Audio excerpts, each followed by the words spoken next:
YouTube. Hey Wookiverse, how's it going? So here's a little update on a couple of the mods that I've done so far to the last DDHammock travel bivy mk7. So I said I was going to add hooks to my tie out points to suspend the bug net. So that's what I did.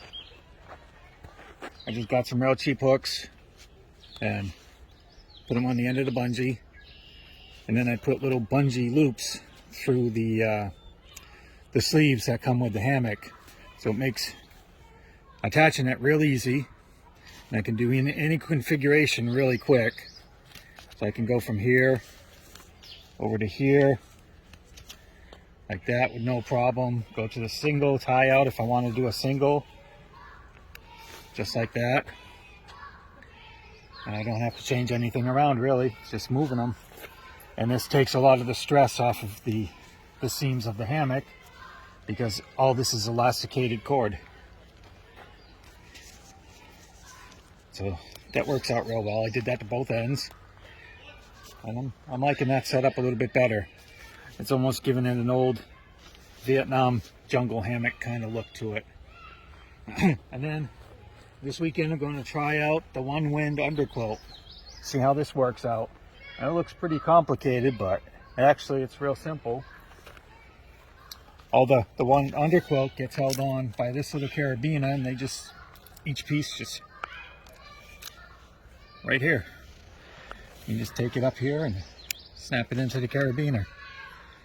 And that keeps it like that. The suspension on the hammock itself, it's not really as much as an issue as I thought it might have been. So I think I'm pretty much going to keep it.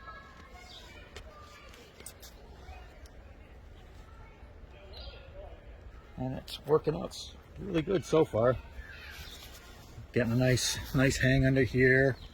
The one thing that I do find that I'm not really much caring for is the 3 pieces of velcro they put on the under pocket to hold the pad in place. Is it on the other side? Yeah, there's just not enough there, so it leaves gaps. So it's just, you know, these little, there's only like 3 of these. They're real small, so about 2 inches maybe. Yeah, about 2 inches long. And they gap down a lot. So I might add more. Haven't decided. Might either add more or I might add some snaps. But it might just be better off to add a little more of the velcro, I think. Keep the weight down and get a better seal all through this. But overall, it's working out pretty well, and the double entryway works out really well, especially situations like this where I've got more of a slope on this side.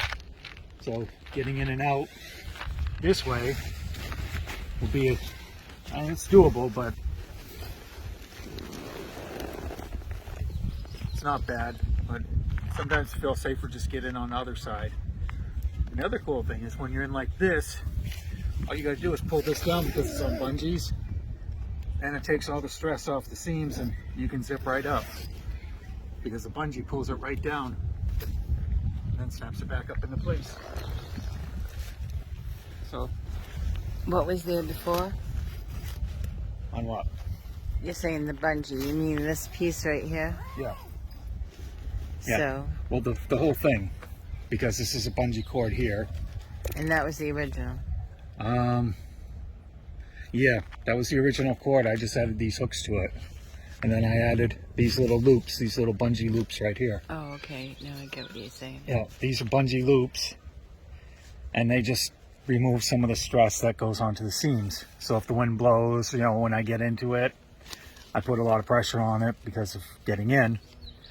This absorbs that, and so does the bungee that came with it. So the original bungee, and just added that hook. Okay.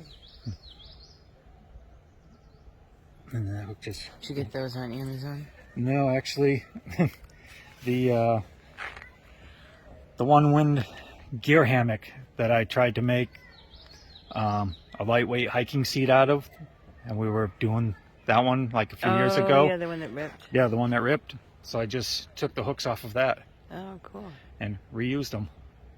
Awesome. Didn't make much sense to. Then I couldn't find what I really wanted on Amazon either. So yeah, I said, well, I'll just go with these.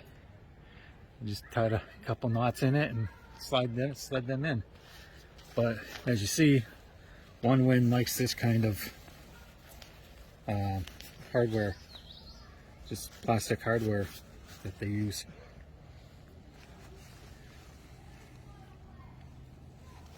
And here.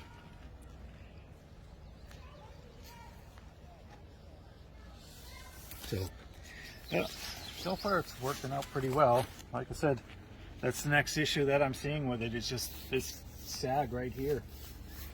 So when you get in, does it affect you getting in, or does it affect the mattress? Doesn't seem to, but It's just gonna, everything that falls will just go in there. Yeah, nothing seems to be feeling secure in there.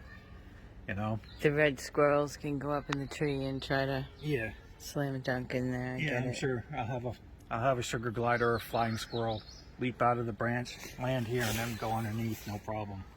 Because I mean, look at that. That's a great cave if you're sitting up here. Yeah. Oh, look at that.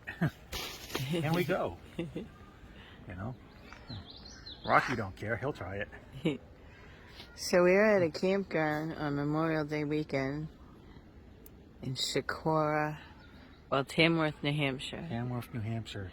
Near Mount Shakora, and all the kids that you hear in the background are having a blast in the pool. Yeah. Well, you know, at the KOA here. This was the last minute, and every campground is pretty much booked up.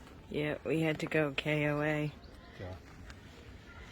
So, pardon for the noise, but that's about it. Yep, that's about it.